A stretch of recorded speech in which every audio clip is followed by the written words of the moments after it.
안녕하세요. 건강과 웰에이징 크리에이터 오렌지장입니다.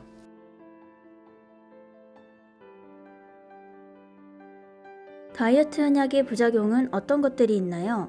처음 복용하셨을 때 제일 많이 하시는 말씀은 이제 가슴 두근거림, 머리가 아프다, 속이 좀 울렁거린다, 손이 떨려요, 잠이 잘 안 와요 이런 것들을 많이 이야기하시거든요. 이거는 다이어트 약 먹었을 때 처음에 대사가 올라가는 과정에서 잠깐 나타나는 증상이고요.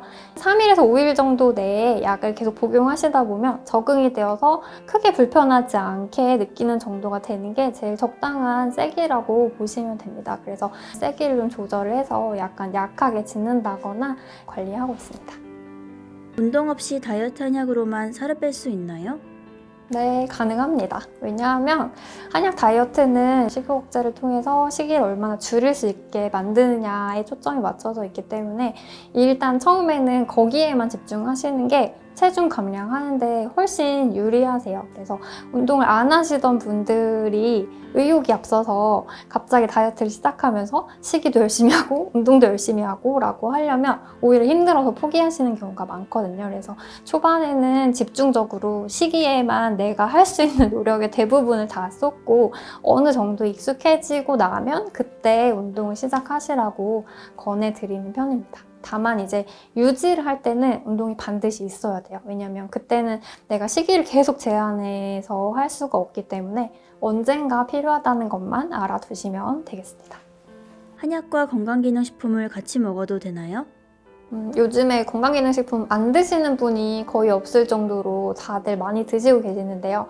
저는 약 처방할 때 건강기능식품 드시는 것도 다 좀 적어달라고 말씀을 드리거든요. 그래서 확인하고 정리를 해드리는 편입니다. 비타민이라던가 오메가3라던가 유산균이라던가 이렇게 좀 건강을 유지하는 데 좀 필요하다고 생각되는 것들은 계속 복용하시도록 하는 편이고요.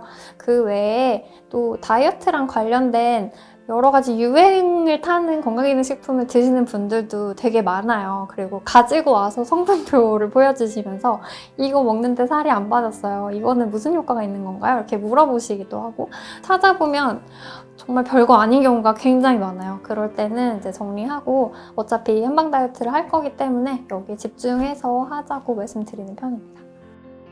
다이어트 한약 먹을 때 먹으면 안 되는 음식이 있나요?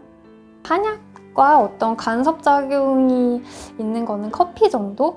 그래서 왜냐면 커피도 이제 교감신경을 좀 항진시켜서 가슴을 두근거리게 한다거나 잠이 안 오게 한다거나 이런 것들이 한약이 대사를 올렸을 때 처음에 우리가 나타낼 수 있는 부작용이랑 좀 비슷한 부분들이 있잖아요. 그런 걸 좀 과도하게 만들 수가 있거든요. 일반적인 한약 먹을 때도 우리가 뭐 돼지고기 먹으면 안 돼요, 밀가루 먹으면 안 돼요 이런 인식들이 널리 퍼져 있잖아요. 근데 사실 모든 한약에서 그게 적용되는 거는 아니거든요. 보통 한의사들이 그런 걸 먹지 말라고 표시하는 경우는 두 가지인 것 같은데 한약이랑 같이 먹어서 큰일 나서 그런 경우는 없어요. 그거는 아니고 이분의 건강 상태를 봤을 때 이 음식들이 이 사람한테 안 좋은 영향을 미치는 경우 그럴 때 드시지 말라고 하는 경우가 있고 그리고 조금 체질을 중요하게 생각하시는 선생님들의 경우에는 이분의 체질에 안 맞는 음식을 좀 엄격하게 제한해 드리는 경우가 있어요. 이렇게 두 가지가 있는 것 같습니다.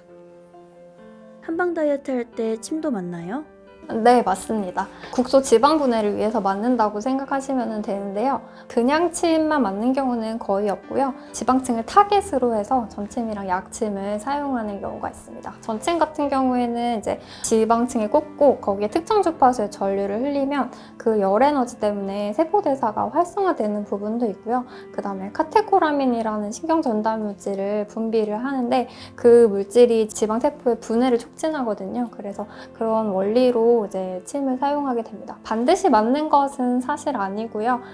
국소 비만의 해소를 위해서 맞게 되거든요. 그래서 전체적인 체중 감소에 영향을 준다기보다는 내가 살을 빼면서 특정 부위를 더 많이 빼고 싶을 때 보조적으로 사용한다고 보시면 됩니다.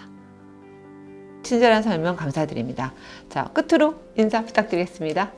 한방 다이어트에 대한 궁금증이 많이 풀리셨는지 모르겠습니다.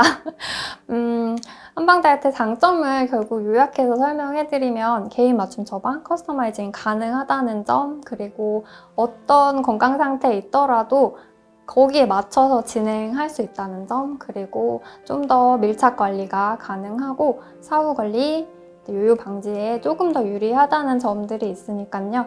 너무 걱정하시거나 두려워하지 마시고 궁금한 점이 있다면 근처 한의원에서 상담 받아보시면 좋겠습니다. 감사합니다.